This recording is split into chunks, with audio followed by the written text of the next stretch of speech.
Un imprevisible fenómeno meteorológico de características devastadoras. Pero cada vez son más voces las que plantean que esta tragedia pudo evitarse.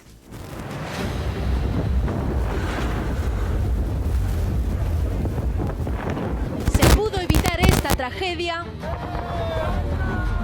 Un juzgado investigará lo ocurrido en el Festival Medusa de Cullera, en Valencia, donde un joven falleció y 40 personas resultaron heridas tras el derrumbe de varias de sus estructuras. El fuerte vendaval arrasó con todo. ¿Pero fue solo el viento o hubo además alguna negligencia en el montaje de las estructuras? Es lo que intenta determinar la Guardia Civil en su informe pericial. ¿Cumplía la organización con todos los requisitos de seguridad? La estructura del Medusa estaba anclada al suelo con depósitos de agua y maceteros. Según publica Las Provincias, los elementos utilizados como anclajes eran bidones de agua con capacidad para 1000 litros que estaban atados con cintas a las columnas de hierro. Los agentes inspeccionan cada rincón para determinar si eso era suficiente para hacer frente a las inclemencias del tiempo. A esto se le suma que días antes la organización reconoció en una entrevista que habían tenido que contratar a mucha más gente sin estar cualificada debido a la escasez de mano de obra. ¿Pudo ser esto otro factor determinante? La organización del festival se defiende y define lo ocurrido como un desgraciado, inesperado e inevitable accidente que ha ocurrido esta noche debido a las extremas e impredecibles inclemencias del tiempo durante la celebración de Medusa Festival. ¿Pero eran tan impredecibles esas condiciones meteorológicas? La IMET asegura que había alertado de la situación. Habíamos ya indicado en nuestra predicción meteorológica del día previo que podrían producirse fenómenos tormentosos y rachas fuertes de viento. El fenómeno que arrasó con el Medusa Festival es conocido como un reventón térmico. Esto se produce cuando las temperaturas suben varios grados, cae la humedad y se desatan fuertes rachas de viento que pueden ser superiores incluso a los 100 km/h. Un fenómeno inusual y difícil de prever, pero ya se avisó en la madrugada del sábado, una hora antes incluso aproximadamente de que sucediera la tragedia de Cullera, de que se estaban produciendo reventones en el sur de la Comunidad Valenciana. Además, vídeos de los asistentes demuestran que el festival siguió adelante después de haber volado alguna estructura. Está grabado en torno a las 10 de la noche. Es el concierto de Steve Aoki y el viento ya empieza a arrancar parte del decorado. ¿Tardó la organización en actuar? Muchos asistentes critican también que el desalojo fue todo un caos. El pinganillo, las chicas no sabían nada, era un desorden, o sea, las salidas de emergencia no estaban señalizadas, luego no se podía salir por ninguna salida. Unos testimonios que junto a las revisiones técnicas generan muchas incógnitas sobre este trágico festival, difícil de olvidar para sus más de 50.000 asistentes. Lo veis en el vídeo y es que según el diario Las Provincias, la estructura metálica que se desplomó estaba anclada con depósitos de agua y maceteros como principales elementos de anclaje. Y vamos a hablar con Gabriel de Moreta, que es perito judicial. Muy buenas tardes, Gabriel. Buenas tardes, Marta. Bueno, cuéntanos, ¿la infraestructura del Medusa Festival era segura? Bueno, evidentemente no era segura porque ha sucedido el accidente. O sea, si no hubiera sucedido el accidente, pues se podría decir que era segura o no, pero dado que ha sucedido el accidente, evidentemente no era segura. Claro, fijar estructuras con macetas y depósitos de agua es lo habitual. Bueno, en ocasiones se puede hacer, al final son estructuras móviles, ¿vale? No siempre van atornilladas al suelo. Sí. Lo importante es que el reparto de carga sea adecuado a los vientos que pueda haber o a los fenómenos que puedan surgir, ¿no? Realmente tiene que haber un cálculo de estructuras y se tiene que hacer adecuadamente. Claro, ¿qué protocolo debe seguir el festival cuando empiezan a caer piezas del decorado antes de la ventisca? Bueno, dependiendo de qué es lo que se esté cayendo, por lo visto sobre las 10 cayó parte de la corona y tal, quizás se debería haber acordonado esa zona, ¿no? Haber evitado pues que pudiera caer partes del escenario sobre la gente, ¿no? Pero según he oído fue intempestivo, fue en un momento, ¿no? Cuando surgió todo. Sí, eso nos cuentan y además es que fue rápidamente, en cuestión de segundos, se desencadenó todo esto. Claro, ahora el perito que tiene que estar valorando esto, ¿qué trabajo tiene que hacer? Bueno, tiene tiene que leerse una documentación extensa, que serán los proyectos, el estudio de seguridad y salud, los planes de evacuación, cómo estaba realizado toda esta documentación que han tenido que presentar en el ayuntamiento de cara a obtener la licencia. Como han obtenido la licencia de aperturas, el ayuntamiento ha dado el ok a todo este tipo de documentación. El ayuntamiento también ha hecho una inspección antes de la apertura. Y bueno, una vez que tenga esa información, lo tendrá que contrastar con la normativa vigente y con cómo se había realizado este tipo de instalación, porque es distinto lo que dice el papel que con lo que se ha hecho realmente. Hay que ver cómo estaban los montajes, si estaban bien hechas las distribuciones de carga y todo. Claro, y la evacuación, Gabriel, porque también se ha puesto en duda, ¿fue buena, fue correcta la evacuación?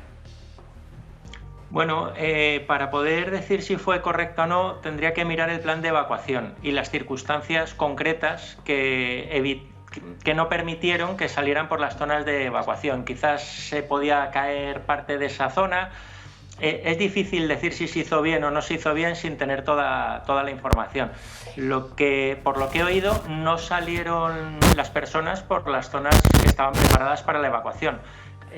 Lo lógico es que hubieran salido por las vías, ¿no?, de las salidas de emergencia, sí. Pero tampoco sé las circunstancias que no permitieron ese tipo de salida. Pues Gabriel, quédate con nosotros porque vamos a hablar con Víctor Monfort, que es un testigo y con el que vamos a hablar en unos segundos, pero antes me gustaría conocer vuestra opinión. Esperanza Aguirre. Bueno, yo creo que el fenómeno, el último, el que se desencadenó el último, verdaderamente es muy poco común y además no había sido avisado, pero sí que la agencia de meteorología sí había advertido de que vientos muy fuertes al sur de la Comunidad Valenciana, etcétera, etcétera. Y luego, pues lo que dices tú, cuando empiezan algunas de las piezas del escenario a caerse, pues yo creo que habría que haber tenido un plan de evacuación, pero no lo sé, esto lo dirá el juez, porque ha habido una persona que ha fallecido y esto es muy grave. Desde luego hay ese trabajo de peritaje que se tiene que administrar, que se tiene que ver, que se tiene que estudiar y que se tienen que tomar decisiones, como nos decía Gabriel. Verónica. Claro, efectivamente, ahora mismo hay una investigación judicial que va a determinar si todo estaba correctamente, es decir, cuando se prepara una estructura, ¿se tiene en cuenta todo tipo de inclemencias meteorológicas? ¿Un terremoto? No. Claro. Es decir, y lo que supongo que al final tendrán que valorar es si esto se podía haber predicho o si esto entraba dentro de la lógica, ¿no?, de la lógica meteorológica a la que tendrían que haber hecho frente. Supongo que será esto, porque a partir de allí se dirimirán responsabilidades. Y luego, si todo estaba en regla, conforme a lo que piden las autoridades, tanto municipales como autonómicas, en materia de seguridad y evacuación. Tenemos a Víctor Monfort, que es testigo. Víctor, asististe al festival y fuiste testigo tú dices, bueno, sí, es que de la mala organización, ¿no?, durante la evacuación. Muy buenas tardes, Víctor. Hola, buenas tardes. Pues no, a ver, la cuestión es que estuvimos allí, mi pareja y una amiga además, sí. Y la cuestión es que fue un viento huracanado, o sea, eso fue un caos y la idea de evacuación no estuvo mal. Ajá. Pero lo que es del recinto en sí, lo que nosotros nos afectó y molestó es que la salida de emergencia la tenían cerrada. Y había como un cordón de seguridad ahí diciéndonos que pasáramos para el otro lado, a lo que es el embudo, al contrario para entrar al festival, donde 60.000 o 50.000, no sé cuántas personas habían ahí. Es imposible que se pudiera salir sin apretar, sin empujar, sin que realmente llegara a más. Claro. Y eso es lo que a nosotros nos molestó, porque si tú abres las puertas tan grandes que tenían ellos, en mucho menos se hubiera ido todo el mundo fuera. O sea, hubiéramos estado todos mejor, ¿sabes? Tú no te puedes quedar ahí en medio esperando a ver si vuelve otra vez otra ráfaga de viento y a ver si se cae algo que estaba medio colgando en ese momento. Tienes que salir para afuera y ya está. O sea, no tienes que decirme que me voy a dar la vuelta. Claro, porque esto en cuánto tiempo, tu percepción, ¿qué es? ¿En segundos que sucede todo esto? Que pronto dices, ostras, ¿qué está pasando? No, toda la destrucción fue, yo creo que eso fueron 4 minutos y es que fue relativamente súper rápido. Sí. ¿Sabes? Poquito a poco iban diciendo a la gente que se fueran para el centro de la pista y demás. y teníamos que salir todos del recinto en general. Y yo nos quedamos así un poquito sorprendidos que nos decían que teníamos que ir hacia el otro lado. Yo realmente soy de los que no hice caso y crucé la línea de los seguridad y crucemos todos a la puerta grande que había de salida de emergencia, que para eso ponía en grande salida de emergencia.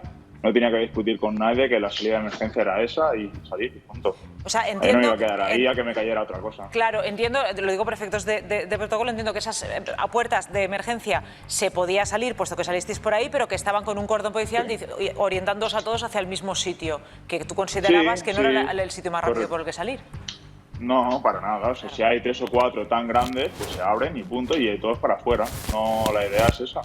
No esperar a dar la vuelta, que la gente en pánico, la gente pisoteándose, y la Guardia Civil, yo lo siento mucho, pero da palos así a diestro y siniestro. No, eso no lo entiendo por qué tenéis que pegar tampoco, o sea, no.